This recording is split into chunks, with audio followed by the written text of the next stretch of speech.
Hola, ¿qué tal? ¿Cómo están?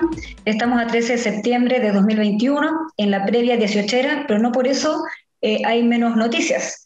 Y eso es lo que vamos a comentar en este podcast electoral de todos los lunes con nuestros amigos Pepe Out y Darío Paya, donde están los temas de la carrera presidencial y de la Convención Constitucional, que al parecer tienen cierto enroque ahí, más que enroque, tienen cierta relación que puede estar afectando al lado y lado. Primero, hola Pepe y hola Darío, ¿cómo están? ¿Cómo estás tú? Hola, hola. ¿Qué tal? Bien, todo muy bien por acá. Comencemos contigo, Pepe, con hemos visto que hay un choque en la Convención Constitucional, el Frente Amplio con la izquierda más representada, más, digámoslo como sea, o más dura, o más a la izquierda de la izquierda, con el Partido Comunista, con los pueblos originarios, con la ex lista del pueblo, con este tironeo un poco por los dos tercios o por criticar incluso a la mesa que dirige el Frente Amplio, o sea, que dirige en gran parte el Frente Amplio con Jaime Baza. ¿Qué relación ves tú de esto con el liderazgo del presidencial de ellos, del candidato presidencial de ellos, Gabriel Boric?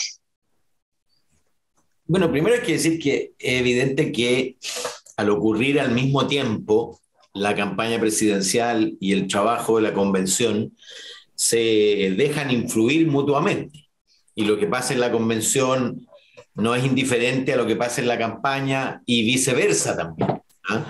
Y ese viceversa, creo yo que es lo más importante de todo, porque tal cual se dio la elección, el Frente Amplio quedó en el centro y por lo tanto tiene, por tamaño y por ubicación, la responsabilidad respecto del éxito o del fracaso. Al mismo tiempo, tiene al PC que hizo toda su apuesta para ganar su primaria a la lista del pueblo, perdió la primaria y desapareció la lista del pueblo. Y desde ese punto de vista, claro, se fortaleció la opción de Boric y la posibilidad de control o de conducción de la convención por parte del Frente Amplio. Pero es evidente que para Boric es la prueba de gobernabilidad, porque están en el centro, como tú dices, tienen una posición de liderazgo, son aquellos que pueden hacer, digamos, la juntura de los dos tercios finalmente. Eh, y la clave primera, el paso primero de eso, y eso por supuesto afectaría a la campaña presidencial, es la derrota de la tesis comunista de convertir la convención en una subversión, es decir, en una ruptura, en una extralimitación de sus atribuciones, en una discusión sobre el rol con las otras instituciones, etcétera.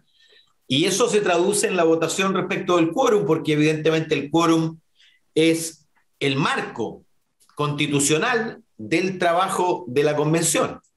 Y entonces, si la convención definiera otra cosa, se va a generar una crisis institucional severa, de la que obviamente sufriría, creo yo, la candidatura de Gabriel Boric. Y por eso yo creo que el Frente Amplio se va a jugar, aun cuando eso le signifique ruptura con el PC en la convención. Porque tampoco la dinámica de la convención es idéntica a la dinámica de la campaña. La convención tiene sus propias lógicas. Las bancadas de los partidos no responden estrictamente a los partidos.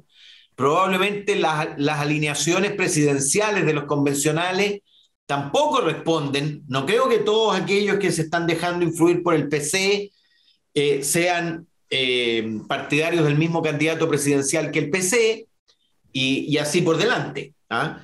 Entonces, hay una interpenetración consentida, en el sentido de que es voluntaria. ¿Ah? La convención va a tratar de autonomizarse de la campaña, pero le resulta imposible.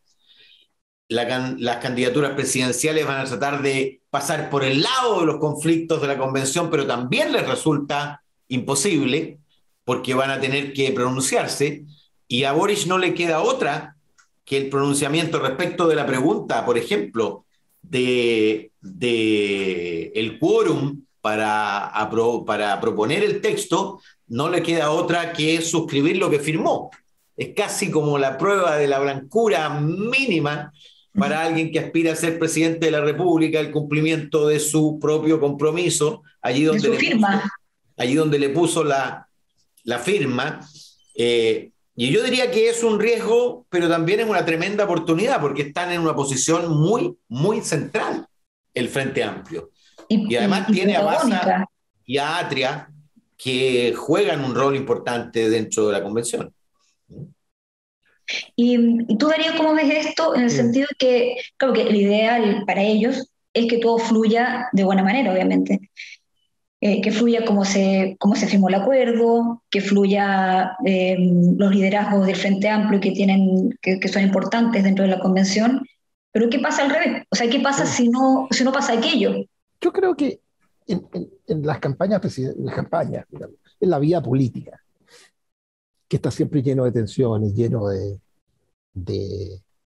emplazamientos, eh, que son carreras largas, y las campañas presidenciales, que son como un condensado de eso, siempre se transparenta la personalidad de los personajes. ¿No? Entonces yo creo que en lo que tú nos planteas hay dos cosas. Una que siempre estuvo previsto que fuera así, y otra que es específica, y una dificultad o un desafío para Gabriel Boric. Siempre estuvo previsto que eh, entre la campaña presidencial, los planteamientos de los candidatos y la constituyente, la convención constitucional, hubiese una interacción.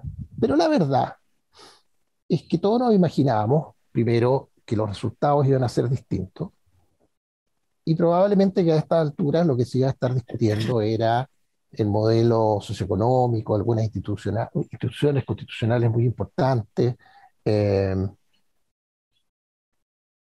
versiones más radicales, si tú quieres, discusiones sustantivas y de fondo sobre todo lo que tú puedas relacionar con el modelo, cambio, etcétera, etcétera. Nadie se imaginó que íbamos a estar discutiendo si se respetaba o no el acuerdo, a pesar de que eso estaba anunciado por algunos entusiastas, ¿no? Que si se hubiera dado ese escenario de una convención un poquitito más pareja, probablemente hoy día estarían en la misma posición que estuvieron antes, que relativizaban, por ejemplo, el requisito de los 2/3.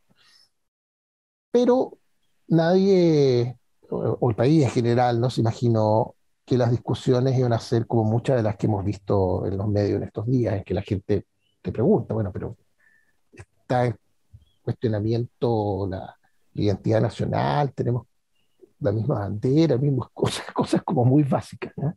Pero sobre todo, y aquí voy al fondo, eh, en que iba a ser un factor tan relevante como estábamos a decirlo hoy día, una sensibilidad o un conjunto de sensibilidades o de expresiones cuyo apego a las normas que convocaron el proceso, a lo que el resto llamaríamos Estado de Derecho, a ratos incluso por alguna de las formas eh, y los giros del lenguaje que usan, eh, uno no sabe si visualiza la democracia igual que el resto. Eh, Hay como un olorcillo a poder popular, ¿no? En muchos de los planteamientos. Eh, un radicalismo incompatible con la letra de los textos que dieron origen a esto y con lo que la inmensa mayoría de los chilenos espera,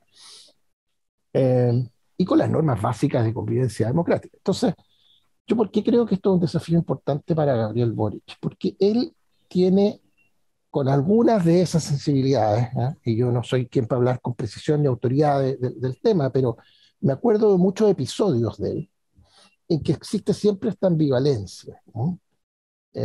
Celebra la imagen esa de Jaime Guzmán con los balazos, pero después pide disculpas, va a visitar a Palma Salamanca, a París, y después da explicaciones, rinde su homenaje en algún minuto al legado del Frente Autónomo Manuel Rodríguez, apoya la ley antisaqueos, pero después le pide disculpas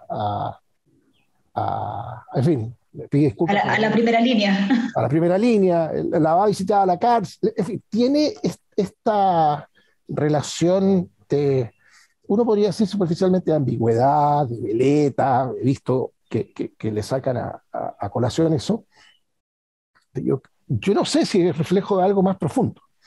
Y por eso te decía al principio que siento que en las campañas, que son ejercicios largos, todas estas cosas afloran, ya que hay un patrón de conducta de ambigüedad en estos ejes.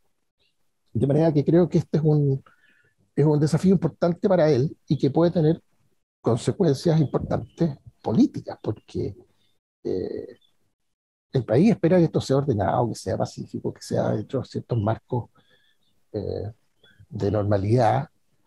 Y yo creo que hay un porcentaje al menos del país que lo debe estar observando con mucha atención. Más de un porcentaje, desde esquinas distintas, y por eso que el desafío es fuerte para él. Claro, a tanto. Sí, sí, Pepe, dale. Déjame complementar porque yo creo que el problema principal que tiene Gabriel Boric es que la convención resultó ser políticamente extremadamente distinta del país electoral. ¿Ah? Entonces el Claro. país electoral, donde tiene que ir a conseguir la mayoría para ganar, es muy distinto de las mayorías que están gobernando la convención. ¿Ah? O sea, ese radicalismo, radicalismo identitario tan fuerte, incluso lejos a su izquierda, es marginal electoralmente, pero tiene un peso relevante dentro de la convención. Entonces, Gabriel va a verse obligado de alguna manera a separar aguas, respecto de lo cual, como dice Darío, no ha separado completamente, se ha dejado incluso escupir, se ha dejado agredir y después pidiendo que por favor no los toquen, etcétera. Es decir, él ha jugado con, unos dirán con inteligencia, otros dirán con ambigüedad, allí en esas dos piernas que son extremadamente fangosas. ¿Ah? Y por supuesto, si tú eres candidato presidencial, tienes que pisar más fuerte en la pierna de la gobernabilidad, porque por lo demás, si algún déficit tiene esa campaña y esa figura, es esa, la de la gobernabilidad, y no va a ganar, por popular que sea, si no demuestra su capacidad de articular mayoría y de gobernar y de dar Y, seguridades mínimas. y tiene que Claro, mostrarlo en ese mundo distinto, o sea, convencional, que es distinto al electoral. En los dos tiene que mostrar esa gobernabilidad, esa capacidad de gobernabilidad, pues. y específicamente de cara a un porcentaje de los chilenos cuyo voto está en juego en esta elección, cuyo voto de segunda vuelta, digamos así, está en juego en esta elección. Eh, que a todas luces lo que quiere es que cualquier cambio sea parte de una transición, no quiere quiebre, quiere que todo sea democrático, eh, no quiere más violencia. eh, y yo sospecho que pide una mezcla de claridad con habilidad frente a los radicalismos que se desbordan, ¿no? Que no son imaginarios, tuvieron el jaque al país en un minuto. Entonces, por eso yo creo que el tema para Gabriel Boric es bien de fondo y bueno, eso. No, perfecto. Y yendo en las noticias de la semana electorales también, al otro candidato que está en la pole position, pensando en la Fórmula 1 de ayer quizá, eh, Sebastián Sichel, ¿cierto? Que ha tenido una serie de, como de choques también o de diferencias de opinión perdón, con uno de los partidos que lo apoya Renovación Nacional, ¿cierto? Primero fue con el tema del 10%, se revelaron algunos ahí parlamentarios que van a ir a votar por el 10%. Luego criticó al presidente, o sea, no criticó directamente a Chaguán, pero dijo, aquí los presidentes de partido tienen que ordenar a su gente.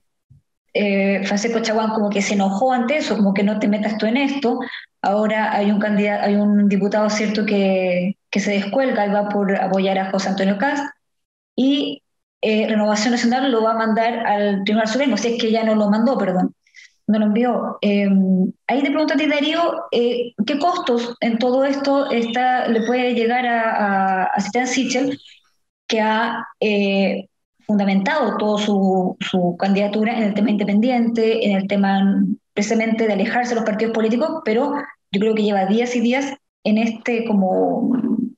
en esta, en esta disyuntiva de meterse o no con los partidos políticos, con los parlamentarios, en el 10%, en esto de la gente que se descuelga o no de su candidatura. ¿Cómo lo ves aquello? ¿Cómo le puede afectar esto? ¿O cómo puede salir de esto él también?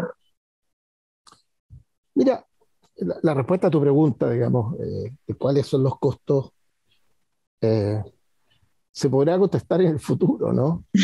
Eh, Porque tratemos de, y esto es un ejercicio que yo creo que vale la pena que la haga cualquiera, incluso alguien que vote por Artés, digamos, ¿eh? ¿Cuál es la lógica, porque no es un accidente, que Sebastián Sichel decida tomar una postura como la que tomó a propósito de los retiros?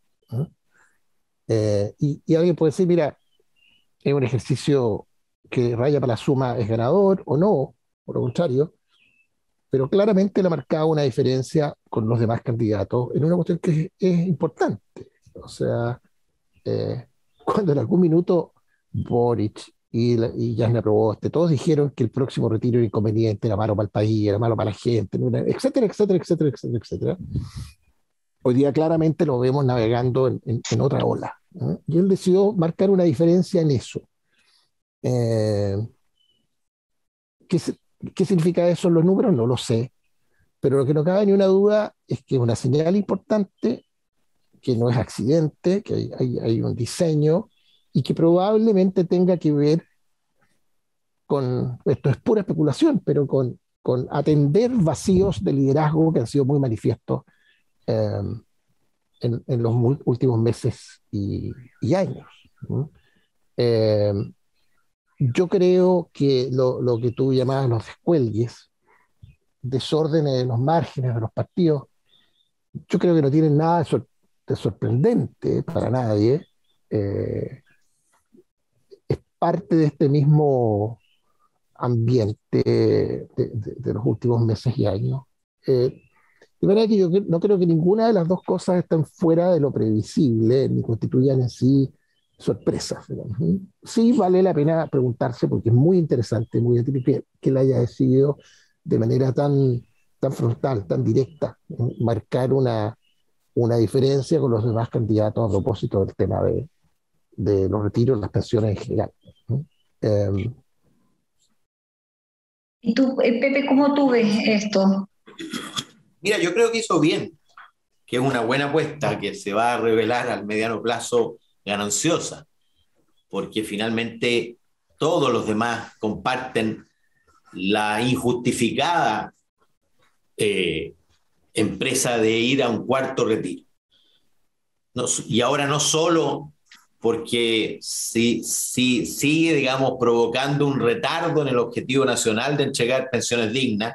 Si ya llevamos 5 años de retraso por los 3 retiros, vamos a agregar otro par de años más, sino porque va a provocar un daño justamente a los más vulnerables y a los más afectados por el efecto tanto sobre la inflación como las tasas de crediticias, particularmente el hipotecario, que golpea muy duramente a la clase media y que ha sufrido mucho con esta pandemia.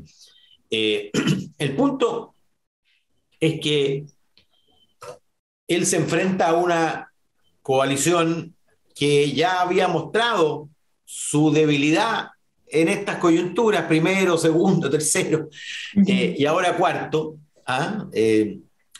Pamela Giles tiene una especie de espolón metido en Renovación Nacional, dice que tiene 18 votos aquí en la mano. Yo veo todos los días en el Congreso cómo ella recorre uno a uno los diputados de Renovación Nacional.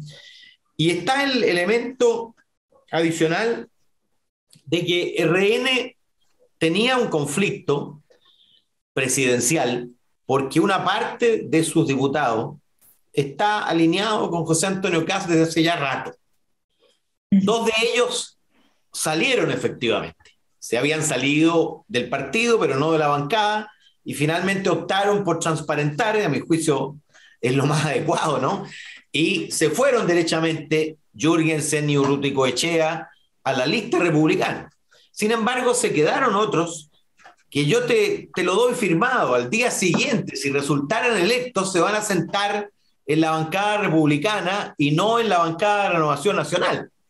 Entonces, yo no entendí, por lo demás lo de Leonidas Romero era público, no entendí que lo reafirmaran como candidato. Tampoco es un candidato que tú digas, oye, si no va él, vamos a bajar nuestra votación considerablemente. Es alguien que entró con muy poca votación. Y sin embargo, el presidente de RN optó por no tocar a ninguno. Y en el caso de Romero, a sabiendas de que se iba a sumar a la campaña de José Antonio Kast. Entonces tú tienes un problema de gobernabilidad de los partidos, y en particular un problema de gobernabilidad casi endémico en Renovación Nacional. Pero yo no quiero olvidar de tocar, fíjate que si bien la apuesta de Sichel es la adecuada, yo creo que él exagera en las formas. ¿Ah? ¿Ya? ¿Cómo así, por ejemplo? Porque una cosa es expresar liderazgo y convicciones, y otra cosa son las amenazas. No veo yo al candidato presidenciable haciendo eso. ¿Ah? Y ya he visto varias veces a Sichel en un tono que yo creo que finalmente termina provocando el efecto inverso. ¿Ah? Los diputados son seres muy orgullosos de sus prerrogativas y muy sensibles, y por lo tanto hay que convencerlos. Y yo creo que muchos han sentido que las amenazas finalmente les dan legitimidad a su conducta de respaldo, le dan un cierto sostén, y yo creo que eso termina debilitándolo. En concreto, yo creo que es buena la apuesta. ¿Ah? Yo soy el único que sostiene su convicción. Miren los otros lo que hacen. En estos 4 retiros, tú has sido el único, en estos 4 retiros has sido el único, yo creo. Pero se pasó un par de pueblos, creo, en la manera, en el estilo. Fíjate que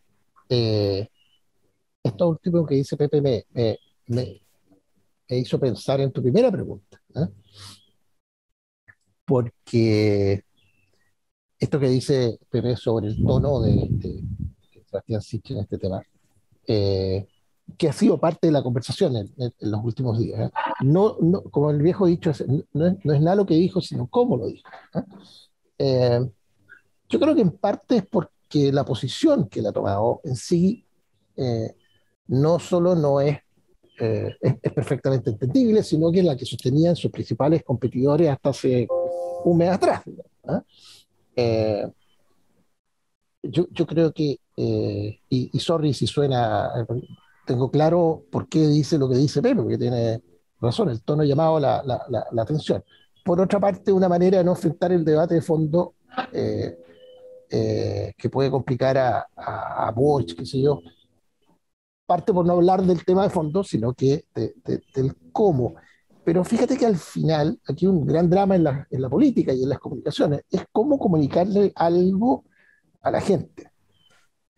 Yo no sé si es el caso, pero lo normal es que cuando un político le habla a otro, los buenos políticos le están hablando a la gente usando como un pretexto al otro político. Están en el fondo pensando en comunicarse con la gente. Y fíjate que tu primera pregunta fue, o al menos yo la tomé así, en clave del riesgo que la ambigüedad de Boric, los costos que la ambigüedad de Boric le pueden significar en esta elección. Y ahora estamos hablando de un ejemplo de Sichel, a lo mejor, como decía Pepe, pasándose de la raya, pero por la vía de hacer claridad. Y nota al pie de página, asterisco, hay una expresión gringa, the plot thickens, la trama se espesa, está Meo en el escenario. Y las posiciones que Meo pueda adoptar pueden significar una presión adicional hacia Boric a la hora de tratar de tener posiciones más nítidas y claras en el tema que hablamos al principio, que es tan importante para el electorado de centro que va a resolver la elección presidencial. ¿Y tú ves, Pepe, en esto así si alcanzamos un poquito a analizar el factor ¿Espacio para Meo, Meo? espacio Bueno, para Meo, y qué haría en ese espacio? Meo en rigor no tiene espacio, pero se lo va a abrir a mandobles de espada y por lo tanto va a hacer lo que sea menester hacer. Ya lo conocemos.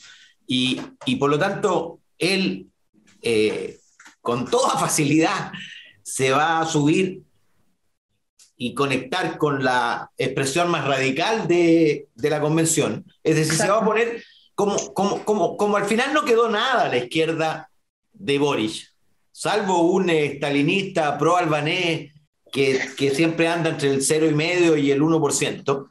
Me ¿Qué refiero al artes? TES, comunista de los años 30. No hay nada a la izquierda de Boric. Se suponía que iba a haber algo, una candidatura a la lista del pueblo, o eventualmente Sharp. Es decir, pudo haber habido candidatura, la de Cuevas, por ejemplo, era muy peligrosa porque le penetraba muy bien el electorado En el partido, comunista, en fin. exactamente, en el Partido Comunista. Pero las cosas se le dieron, como dicen en el fútbol, y no quedó nada. Entonces, yo creo que Meo va a jugar ese rol, va a intentar hacerlo. Se va a hacer un ejercicio de acrobacia a los que nos tiene acostumbrados, porque en todo este tiempo se posicionó como eventual líder de unidad del centro izquierda, y bueno, y terminó dinamitando la unidad y siendo candidato con una lista propia, muy débil su lista parlamentaria, sí, en muy pocos distritos y muy pocas personas. Tiene 20 y tantos candidatos de los 183 que caben en la lista, imagínate, y nadie con opción. Es una candidatura muy debilitada, pero por lo mismo entonces, la necesidad tiene cara de hereje y el hombre tiene talento, instinto y muy buen manejo de medios, por lo tanto se va a poner a la izquierda en materia de la convención y por supuesto ahora, como Boris sabe que tiene alguna opción de gobernar, está intentando moderar los efectos eventuales del cuarto retiro y por supuesto Meo ya se puso a su izquierda, Claro. Cuarto retiro sin letras chicas, Sin etc. nada, está como Giles. De hecho, alguien me dijo, oye, mi hija me dijo, me llamó por teléfono Meo, algo del cuarto retiro, me dijo. Imagínate, tiene 18 años, por supuesto, no tiene ninguna opción de retirar nada que no sea de la billetera de sus padres. Yo creo que a Boric, Mariela, le debe haber pasado con Meo este fin de semana lo que le pasó a la selección argentina cuando ya estaba en la cancha para jugar con Brasil. Entonces, ya estamos en la cancha. Y de repente Esta cancha claro. aparecen unos funcionarios del Ministerio de Salud, no sé de dónde eran, eh, y se le complicó la cosa de nuevo. Yo creo que no es trivial y se conecta con el primer tema que tú planteaste con la convención. En fin. No, Ahora, perfecto. Sí. Mariela, es importante, fíjate que hablamos de la convención y hablamos de Boris, porque nada de la convención para Sichel, nada de la convención para Proboste. No existe, no Y por lo existe la tanto, centroizquierda ahí. Boris tiene en sus hombros la responsabilidad del éxito o del fracaso de la convención. Y Ni más ni menos. por supuesto, el fracaso de la convención o por lo menos la curva de descrédito y de pérdida de legitimidad de la convención indudablemente debilita su opción presidencial. Y al revés. No, perfecto, ya me acuerdo. Y mira Sí, la sí. ironía, sorry por alargar, ¿no? Y es para otro tema, pero si hubieses terminado con una convención, da lo mismo, esto es un ejercicio. Si hubieras terminado con una convención 60-40, ponte tú, yo no tengo ni una duda que hoy día se estarían discutiendo cambios al modelo económico-social. De todas maneras. Eso sería el tema, lo que la gente esperaba. Y habría una presión tremenda sobre todos los candidatos que están arriba, sobre el candidato que representa, entre otros, a los partidos de derecha, desde luego. Todo eso está, todo eso es problema del compañero Gabriel ahora. Claro, porque tiene toda la razón Darío, porque todos estarían interesados en que los objetivos de la convención se cumplieran, las expectativas respecto de la Exacto. convención se cumplieran. Y eso incluiría al candidato de la derecha, probablemente solo Kast estaría afuera, solo, aislado, funcionando en eso. Pero ahora, ¿a quién le interesa? ¿A quién le interesa que las cosas avancen, por lo menos en estos meses? ¿Ah? El principal comprometido, naturalmente, es la candidatura de Gabriel Boric. Y eso les pone una responsabilidad que habrá que ver si sus representantes allí tienen posibilidad de cumplirla. Ahora, la correlación entre el Frente Amplio y el Partido Comunista en la convención es ampliamente favorable al Frente Amplio. Exactamente. Y ahí hacen algunas alianzas con los socialistas, que se llama Colectivo Socialista, algo funciona, pero muchas que le han hecho ruido Claro. a Boric. Bueno, muchas gracias, Pepe, muchas gracias, Darío, por la claridad en su análisis nuevamente y nos vemos a encontrar, ojalá en otra futura oportunidad. Chao, chao. Y que